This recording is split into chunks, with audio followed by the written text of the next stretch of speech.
Este é o podcast O Amor que Transforma, uma iniciativa da Caritas em parceria com a Agência Eclésia. Começámos no 25 de Abril falando de liberdade e comunicação e da importância de também a Caritas entrar neste espaço do podcast. Hoje estamos no segundo episódio com a Lígia Silveira, da Agência Eclésia, e temos como nosso convidado José Manuel Cordeiro, faz parte da direção da Caritas, mas tem uma longa experiência na área do trabalho. Lígia, queres apresentar-nos o convidado? Com certeza. Obrigada, bem-vindo. Obrigada por estar connosco. José Manuel Cordeiro tem um percurso académico onde tem procurado refletir muito sobre estas questões do trabalho e da empregabilidade. É professor de Filosofia das Ciências e também tem pautado a sua vida laboral também pela investigação. Podemos ver o seu nome ligado a trabalhos sobre filosofia política, filosofia da educação, sobre assuntos sindicais também. E obrigada por estar connosco neste podcast para falarmos sobre emprego, sobre o trabalho e a forma como também nós nos vamos adequando a estes termos, não é? Já agora, só por curiosidade, antes de começarmos a gravar, tive a curiosidade de ir ver à Infopédia, um dicionário, o que significa trabalho e o que significa emprego. E só para começar, trabalho tinha 7 linhas de definição, emprego tinha 2. Quererá isto dizer alguma coisa? A questão de trabalho é bíblica. Portanto, a noção de trabalho é uma questão bíblica, atravessou toda a história da humanidade a partir daí, e a noção de emprego é uma noção que começa a ter origem no século XIX, quando se começam a regular as relações de trabalho.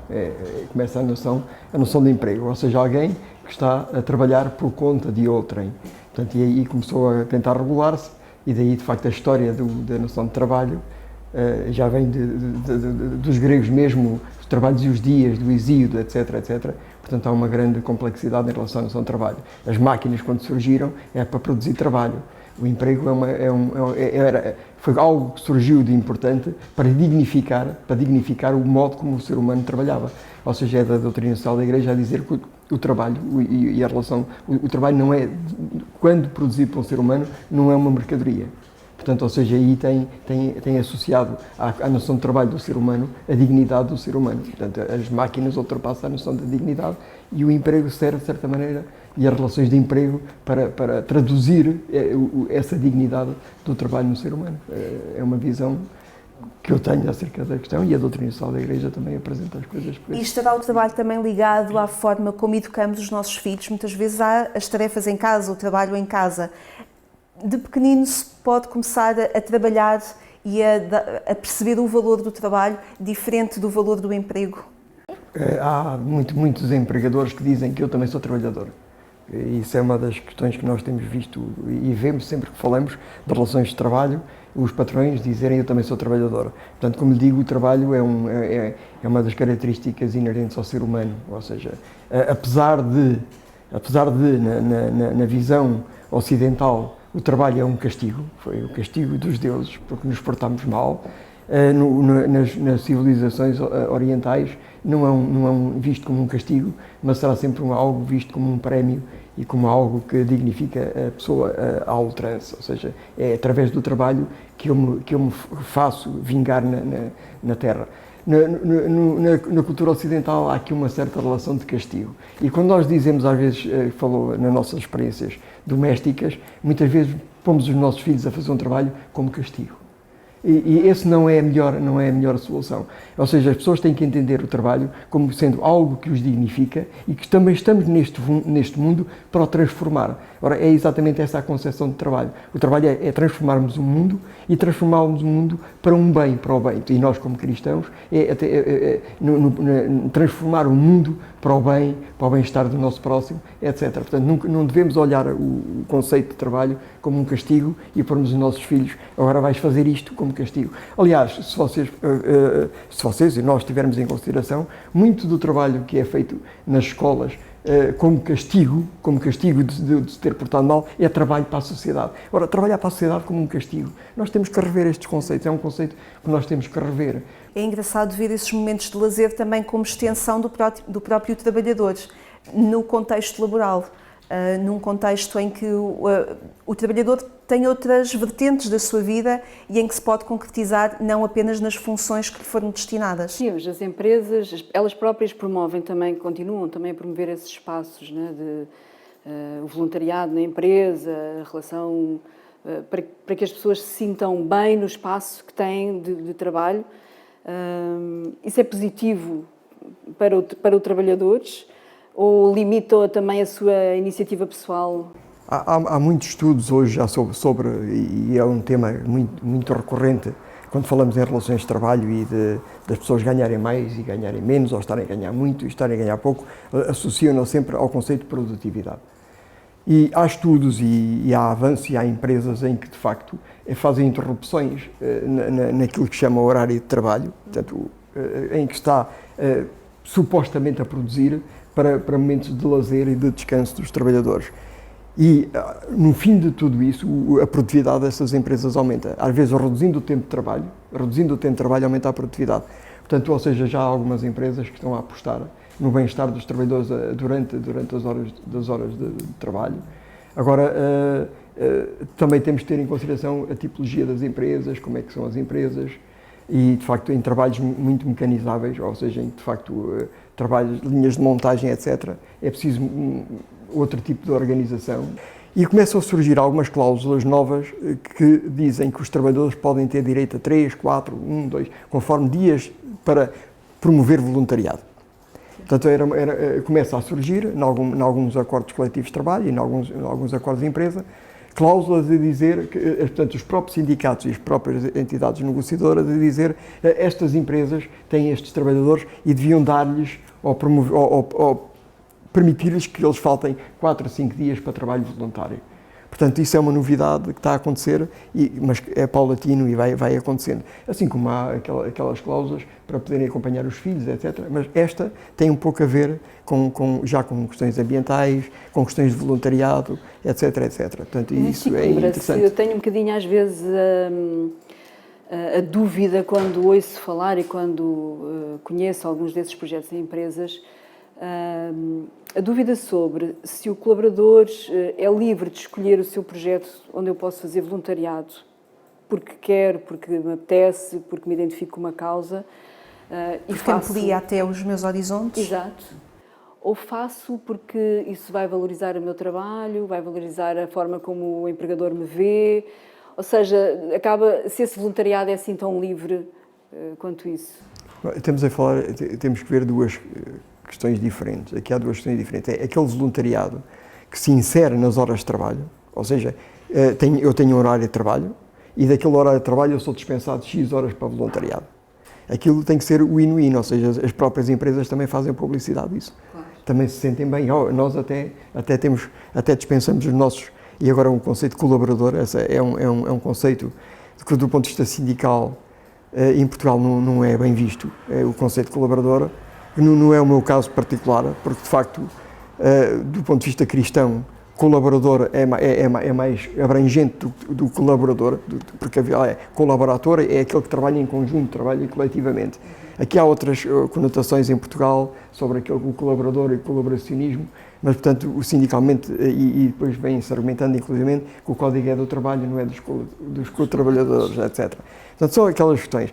Mas quando nós falamos em voluntariado, temos de distinguir esses dois planos. Quando é no âmbito da empresa e quando é no âmbito do trabalhador ele próprio. O trabalho, as horas de lazer e as tais 8 horas da responsabilidade do trabalhador, ele fará o que quiser, como é entender, e a empresa não terá absolutamente nada a ver com isso. Outra coisa é, já no âmbito da empresa, dizer se ela pode limitar as áreas de colaboração no voluntariado ou não. Isso já são áreas que têm que ser dirimidas dentro de cada empresa, porque há muitas empresas que também, nós sabemos isso claramente, também para elas é uma marca.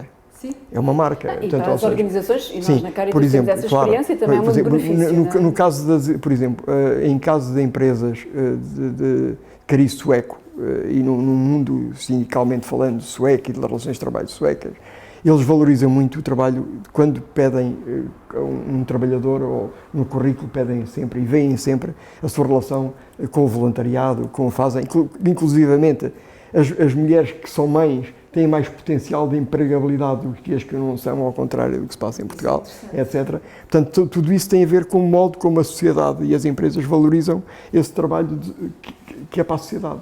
E não é tal ideia de que é um castigo, e acho que isso é um caminho que nós estamos a fazer. Portugal vai fazendo esse caminho, mas nós temos um problema grave no tecido empresarial português. 90% das empresas têm até 5 trabalhadores. A maior parte das relações de trabalho dessas empresas são relações familiares.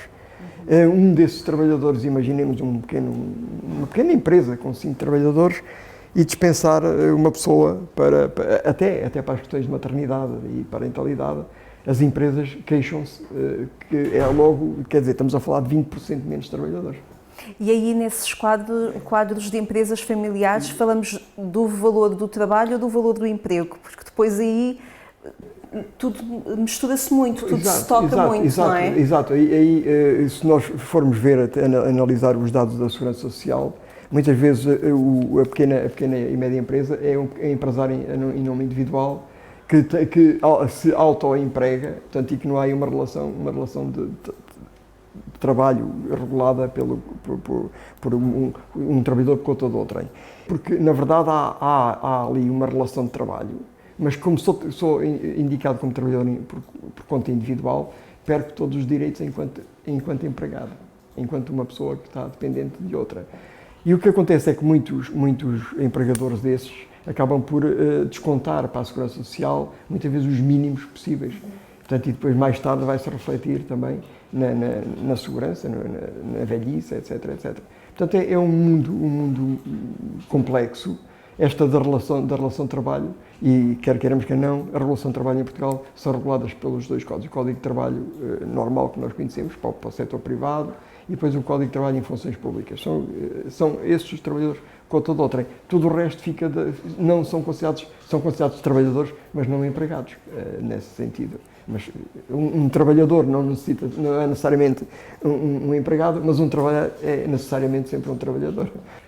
Estava-me a lembrar aqui também da experiência, não só, como referiu, destas empresas familiares, mas quando, e não recuamos muito tempo, no tempo da pandemia, em que estes espaços se misturavam, não é? Que o trabalho em casa era necessário para continuarmos a trabalhar, mas ali ao lado com a criança, o nosso filho que pedia atenção, com o telefone que tocava por causa de outra coisa, ou com as compras que estavam a chegar porque nós estávamos a encomendar pela internet porque não se conseguia. Gerir estes espaços, se temos histórias e temos imagens sobre isso, também não recuamos muito tempo na nossa vida moderna. Sim, a pandemia baralhou todas as relações, mas ao mesmo tempo também será toda uma avaliação do que é que fica de bem e o que é que ficou de mal nesta baralhação.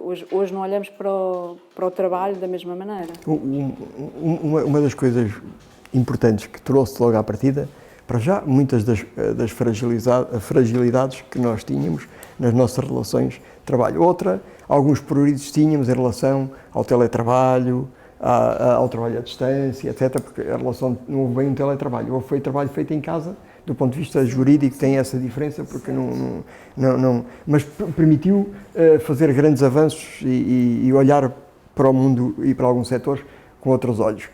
Mas o que trouxe de importante para nós, e em Portugal em concreto, foi destapar muita da informalidade que existia.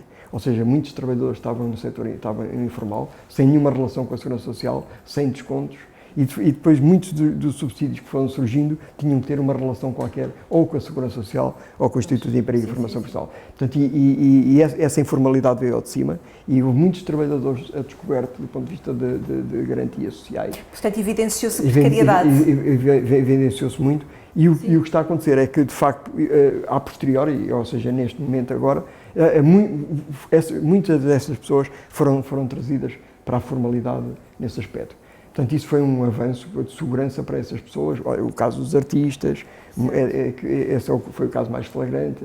Portanto, houve isso, apesar do mal, trouxe alguma clarividência e alguma clareza a pessoas que estavam completamente a descoberto de qualquer segurança no caso de desemprego.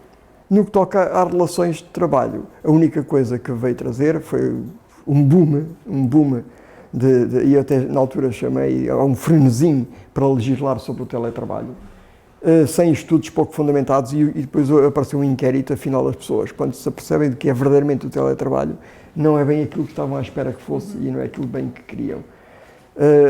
Está a andar,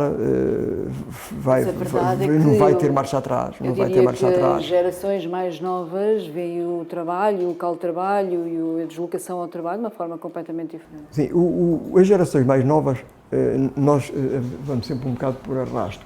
Mas já antes da pandemia, com a história dos gigs, a nova economia, etc., já havia estudos nos Estados Unidos, pelo menos 70% a 80% dos trabalhadores não queriam ter relação nenhuma com a empresa nenhuma.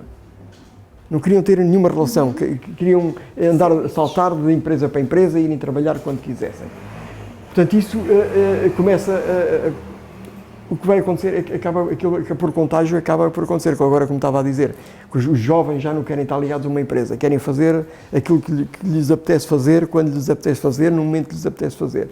Isso é bom do ponto de vista do trabalhador individual, mas para a economia, para uma empresa, se nos pusermos, calçarmos os sapatos do empresário, é muito difícil garantir alguma coerência, vamos pôr assim, entre aspas, numa linha de produção, seja ela qual for. E de alguma forma essa não vinculação abre espaço para a aquisição de outras competências. Isso depois, se calhar, é valorizado pela entidade patronal, pelo empresário.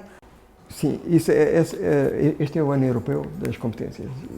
Até de maio a maio do próximo ano é o ano europeu das competências. Quando falamos em competências, temos de falar também aqui de duas coisas diferentes. As competências individuais e as competências que a sociedade onde nós estamos inseridos necessita.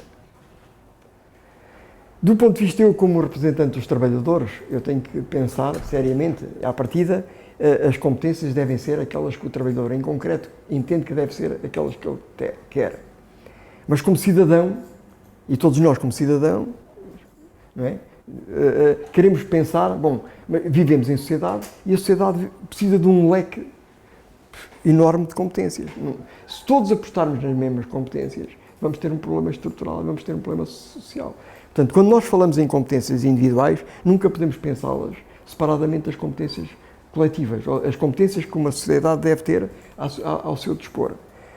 Por exemplo, nós hoje estamos a passar um gap gigante em Portugal sobre as competências, quando dizemos temos os jovens mais competentes, mais qualificados. E o que é que nós podemos dizer? Estive a ver um gráfico há pouco tempo e que em 2001 só 0,1% dos portugueses é que tinham ensino superior completo, até aos 35 anos. Hoje já andamos na casa dos quase 30%, 40%. Portugueses até aos 35 anos com o 11º e com o 10º, portanto, mais que o 12º e mais que o 12º, já temos quase até aos 35, 40 anos, quase 50% da população qualificada. E depois vou ver e vamos analisar como é que se deu essa progressão ao longo destes 20 anos e se ao mesmo ritmo cresceram os ordenados para essa população e não cresceram. O que é que nós temos aqui? Temos de facto um gap entre as qualificações que estamos a produzir e aquilo que o mercado está a necessitar. Bom, isso é bom, é mau, depende da perspectiva. Esse gap vai ter que acontecer porque de facto é mais fácil e o tempo de qualificação é mais rápido do que o tempo de alteração do modelo económico. Vamos ter esperança que o modelo económico vai avançar para poder captar estas qualificações que temos e é nisso que nós estamos a apostar. Agora, o que é preciso fazer? O que é preciso fazer é lentamente fazer uma transformação do nosso modelo económico. Ele está a operar-se, mas não há velocidade das qualificações. Portanto, o que é que nós fazemos aos jovens altamente qualificados e aos portugueses mais qualificados? Exportamos.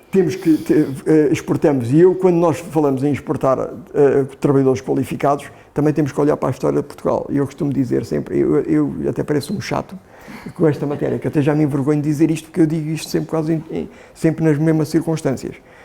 O Afonso Costa, um dos primeiros presidentes da República, teve uma tese para poder entrar para professor da Faculdade de Direito de Lisboa, uma tese que era qualquer coisa como os desafios da imigração portuguesa. E na altura estávamos a viver um ciclo de migrações para o Brasil. E no estudo dele, ele demonstra lá que quando os portugueses iam para o Brasil, iam para lá, era outra mão de obra não qualificada, e quem ia mandar neles e ia coordená-los eram imigrantes italianos que iam qualificados. E então ele dizia, mas nós não temos de trabalhar em Portugal para que a nossa mão de obra seja qualificada. A nossa mão de obra que exportamos, como estávamos aqui a dizer, seja qualificada, ela vai ter que sair. Porque nós, quando estamos neste momento, estamos no mercado aberto. E eu posso qualificar um médico, posso qualificar um enfermeiro, mas se vier uma empresa espanhola, um hospital espanhol, que lhe vai pagar o dobro, eu não vou conseguir segurá-lo. Portanto, nós, neste momento, na oferta de mão de obra, estamos em mercado aberto. Neste momento está a acontecer uma coisa curiosa. A agricultura está com muita dificuldade de trabalhadores. A França está com dificuldade de trabalhadores para o mesmo setor, a Espanha está com dificuldade de trabalhadores para o mesmo setor. Quem é que temos às portas? Marrocos, por exemplo. Vêm muitos marroquinos trabalhar para a Andaluzia, trabalhar para o sul de França e trabalhar para Portugal. O que é que acontece? O que acontece é que nós temos um protocolo igual ao espanhol, igual ao francês, para captar trabalhadores sazonais para a agricultura. Um trabalhador marroquino, se eu fosse um trabalhador marroquino, eu dizia assim, bom, eu tenho aqui 3 hipóteses, ou vou para a França, ou vou para a Espanha, ou vou para Portugal. Bom, Portugal é um país simpático, muito parecido, temos sol, mas quanto é que eu vou ganhar? Bom, então ir para a Espanha também é muito simpático, quanto é que eu vou ganhar? Eu primeiro vai escolher o sítio onde vai ganhar mais. Ou seja, a Espanha não consegue captar trabalhadores marroquinos antes de França, e nós nem antes de França, nem antes de Espanha. Portanto, o que significa isto? Significa que nós hoje estamos em concorrência aberta e tanto faz nós pensarmos que estamos a qualificar bem ou mal ou muito, mas a verdade é que mesmo com eles qualificados temos que competir. As nossas empresas têm que se dimensionar para poder competir com empresas alemãs, com empresas inglesas, com empresas francesas, com empresas italianas. Não há volta a dar-lhe. Portanto, aqui a questão é nós temos que mudar o nosso modelo de economia para podermos captar e para podermos manter os nossos mais qualificados.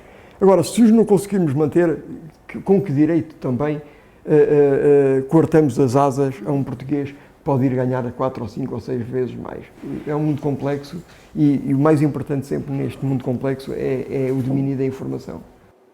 Mas a complexidade é realmente imensa. Falava há pouco de que temos que adaptar o nosso sistema económico e que é muito mais lento, e essa lentidão cada vez parece que se nota mais. Há uma certa sensação de desesperança entre algumas, por um lado entre os mais jovens, entre as famílias que os veem partir, mas também eu sinto muito, e nós também temos essa realidade na Cáritas, sente-se muito a desesperança em relação mesmo ao próprio trabalho, no sentido do quanto é que vale o meu talento, quanto é que o trabalho por si só já não chega em muitas situações hoje para a sustentabilidade da família, por exemplo. Não é? Há uma expressão que surgiu logo mal o Papa Francisco tomou as rédeas da Igreja Católica, para dizermos assim, que ele dizia que esta economia mata. Quando ele disse essa expressão, ele vinha da Argentina, a economia que ele estava habituado, e temos que para ser coerentes, a economia social de mercado, não é uma economia de mercado, tu cura. E mata mesmo, mas não mata só do ponto de vista físico, também mata, isso estava a dizer, também mata a esperança. E esse matar a esperança é algo que nos cabe a nós perceber que há esse problema. E esse problema, a resolução tem que ser uma resolução a existir. Para já temos que ter fé que existe uma solução para isso. E a solução para isso é que temos que ser uma sociedade mais solidária. E não uma sociedade em que mata talento, mata esperança. Agora, será que, eu costumo dizer, esta é outra questão, será que nós devemos viver para a economia? Ou é a economia que tem que viver, que tem que existir para nós? A Constituição da República Portuguesa é clara, a economia serve para a sociedade, não é a sociedade que tem que andarmos aqui todos a marcar passos em relação àquilo que a economia precisa de nós. A economia é instrumental para o bem-estar das sociedades e não é ao contrário, não é uma sociedade que tem que estar constantemente a preparar-se para a economia. Quando nós estamos a falar, nesse caso, nós estamos a falar de pessoas que não têm uma resposta, a economia não tem uma resposta para elas, mas a sociedade tem que ter. A sociedade tem que ter uma resposta para elas. Agora, Isso é mais fácil em países ricos, é mais difícil em países pobres. Mas temos, de facto, temos que pensar seriamente o tema que há bocado estávamos a dizer, que é, quando eu tenho pessoas qualificadas do ponto de vista individual e têm competências do ponto de vista individual, se essas competências do ponto de vista individual não se adequam para as necessidades da sociedade, olha, o caso de voluntariado, caso de trabalho socialmente necessário, há muito para fazer. Mas a sociedade tem que estar disponível para pagar esse trabalho. Não será à toa, então, se calhar, o facto do Papa Francisco ter querido envolver os jovens na economia de Francisco, para pensar em novos modelos a partir da realidade de hoje com jovens, construindo o futuro com eles. Sim, portanto, essa ideia, aquela ideia de que nós também temos que resolver os problemas, pensar, agir local e pensar global. A primeira questão é a economia tem que deixar de ser esta economia de capitalismo desenfreado, não é? Em que é produzir e consumir, produzir e consumir, produzir e consumir. Todos nós sabemos hoje que às vezes é mais caro comprar um jogo de tinteiros para a impressora do que comprar uma impressora que traz logo os tinteiros. Portanto, isso há qualquer coisa de estranho em tudo isso. Portanto, nós estamos a produzir para manter um modelo económico e nós temos que produzir para manter vida e felicidade. Portugal já consumiu em relação àquilo que devia consumir para a sustentabilidade do planeta, num ano, acabou na semana passada. Portanto, quando nós dizemos todos quem? Os portugueses, os europeus. Quando olhamos, temos que olhar para o ser humano na sua totalidade. Certo? Será que nós queremos salvar o nosso modelo? Salvar o nosso modelo é matar o modelo dos outros. Porque quando nós dizemos um africano não tem o direito a comer as mesmas calorias que um europeu, um europeu pode dar-se ao luxo de comer mais as calorias que precisa e estragá-las. É esse mundo que o Papa Francisco fala, é esse mundo. E o mundo não é o meu mundo aqui à minha volta, mas é o planetazinho, o nosso planeta que temos que salvar. E é isso que faz nós, de facto, olhar para o nosso semelhante, querendo para ele aquilo que nós temos e sabendo também à partida que há coisas que nós não podemos ter porque o planeta não consegue sustentar. Portanto, isto vai custar, a quem? Ao mundo ocidental. E há uma responsabilidade do cidadão comum nesse equilíbrio, há uma responsabilidade da sociedade civil, há uma responsabilidade das organizações sociais em indicar caminhos para esse equilíbrio? O caminho tem que ser procurado em conjunto e não pode ser, evidentemente, a mata-cavalo, não pode ser 2 para amanhã. Fala-se em mitigação, é preciso ir com calma, etc., porque senão causa muita convulsão social. Mas que é preciso mudar as consciências, é. Mas há bocado falou num tema e esse é fundamental e que nós, porque também temos, muitas vezes, nós disparamos podemos dizer, há problemas que são globais do planeta, mas há problemas que estão debaixo do nosso nariz. E a questão que se põe sempre é, quais é que vamos resolver primeiro? Às vezes tem que ser tudo mais ou menos ao mesmo tempo e sem resultados. Se eu quero atalhar vão faltar resultados aqui ou ali. Mas há uma coisa completamente inconcebível, que é termos pessoas que vivem ao nosso lado, que trabalham e mesmo trabalhando, mantêm a condição de pobreza. Isso envergonha-nos. Quer dizer, tem que nos envergonhar enquanto sociedade, porque, de facto, o trabalho é para dignificar. O trabalho, ou seja, a doutrina da Igreja, eu tenho direito ao trabalho para me sustentar a mim e à minha família. Nenhuma sociedade pode pôr em causa esse direito. Ora, isso levanta aqui um problema que nós temos que resolver. E, com a automatização, o trabalho vai começar a ser, e já começa a ser, um bem escasso. Começa a não haver trabalho para todas as pessoas, com os horários de trabalho que temos, de 40 horas, 35 horas, etc. Bom, nós temos um direito constitucional que é o direito ao trabalho. Ora, nós temos que pensar seriamente, se eu tenho direito ao trabalho, e se é um bem escasso, ele vai ter que ser dividido por mais pessoas. A única maneira de dividir o trabalho é reduzir o horário de trabalho. Agora, a questão que se põe sempre é... Como é que são as remunerações? Ou seja, como é que eu vou querer manter o meu nível de vida? Por exemplo, a Holanda é uma sociedade em que, na Europa, há mais meios empregos. trabalham só uma parte da manhã ou só a parte da tarde, é onde há mais trabalhadores com essa circunstância. E esse meio de trabalho permite-lhes viver. Mas nós podemos nos questionar, mas como é que eu posso reduzir, temos quase 24% dos trabalhadores portugueses a ganhar o salário mínimo nacional. Como é que eu lhe vou dizer, você vai trabalhar menos, mas também tem que ganhar menos, quer dizer... Mas há um diferente peso do Estado Social, por exemplo? Tem que haver. Mas estava a falar em Portugal? Sim, noutros países... Nos outros países não, são os ordenados que têm melhores ordenados, a economia responde melhor. Mas nesta reequação teria agora, de haver... nós tem que haver aqui qualquer coisa, ou seja, nós estamos, por exemplo, às vezes eu vou, ou qualquer um de nós, vai à França, ou vai à Espanha, já nem tanto, mas vai à Holanda, ou vai à Alemanha, ou vai à Inglaterra, e entra num cafezinho e pede um café, e paga 4 euros ou 3 euros e tal. E depois diz assim, mas os trabalhadores na Inglaterra dos cafés e tal ganham muito mais, os que cá vão para lá. Então eu estou disposto a pagar 3 euros para um café para que a pessoa que lá está a trabalhar possa ganhar também esse mais. Portanto, é todo este ajuste da economia que tem que ser feito. Enquanto esse ajuste da economia não é feito, disse muito bem, tem que haver aqui a parte social, ou seja, o Estado, através dos mecanismos sociais de apoio social, ir mitigando e complementar na redistribuição da riqueza esses 11% de trabalhadores pobres. Tem que arranjar. Subsidiando o ordenado, eu não estou tanto por aí, porque subsidiando o ordenado vai ter graves problemas por causa de competição, empresas em competição são ajudas de Estado às empresas portuguesas a nível europeu. Não, mas um trabalhador que tem filhos e não ganha o necessário para sustentar a família, tem que haver uma subsidiação à família.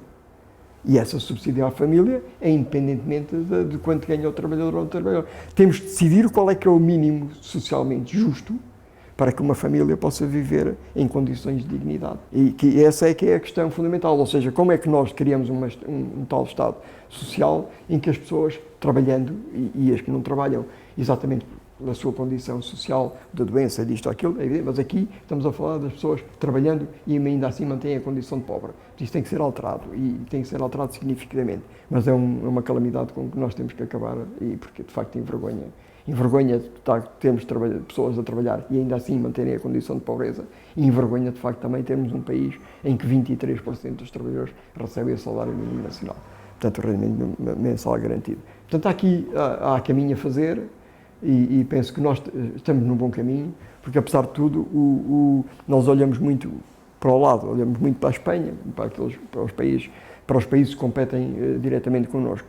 Mas de facto temos uma vantagem que o facto de estarmos num modelo social europeu, estarmos numa Europa social, de facto o modelo social europeu, por muitos ataques que tenha tido, esse nós temos que salvaguardar. Temos que aos poucos salvaguardar e há muitos ataques.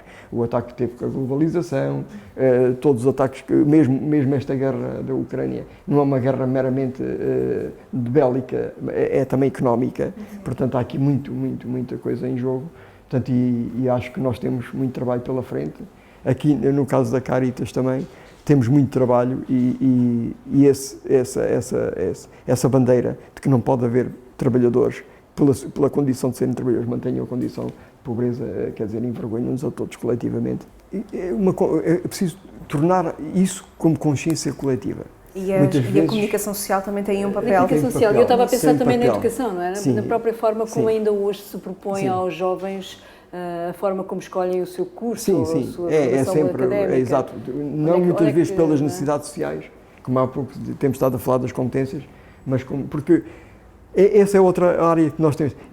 A dignidade não está naquilo que eu faço. A dignidade está na pessoa, independentemente daquilo que faço. Engraçado, isso faz-me lembrar que há uns tempos, no Encontro Pastoral Social, o investigador e professor Pedro Góis, da Universidade de Coimbra, ele dizia precisamente que os nossos filhos querem ser engenheiros, tiktokers, o meu quer ser cozinheiro, mas nenhum dos nossos filhos quer ser ajudante de lar, por exemplo, não é?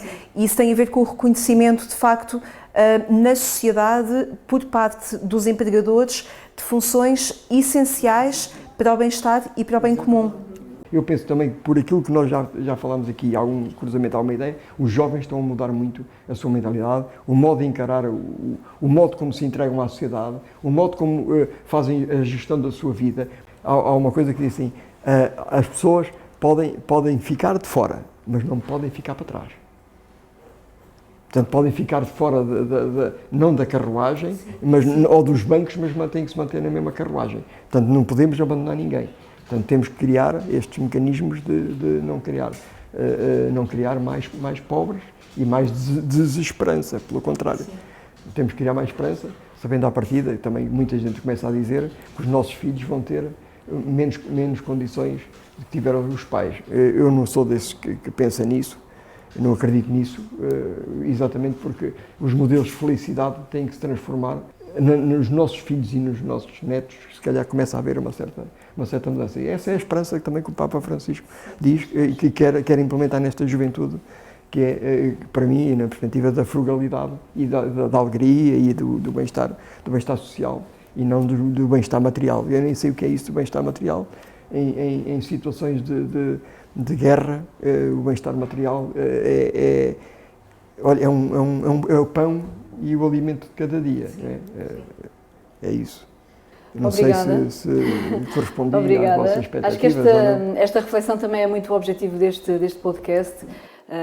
E é levarmos, nós temos esta assinatura do amor que transforma, é levarmos também esta linguagem do amor para o mundo do trabalho e com ele transformá-lo, é um bocadinho também o papel da Caritas. E terminamos assim o segundo episódio deste podcast.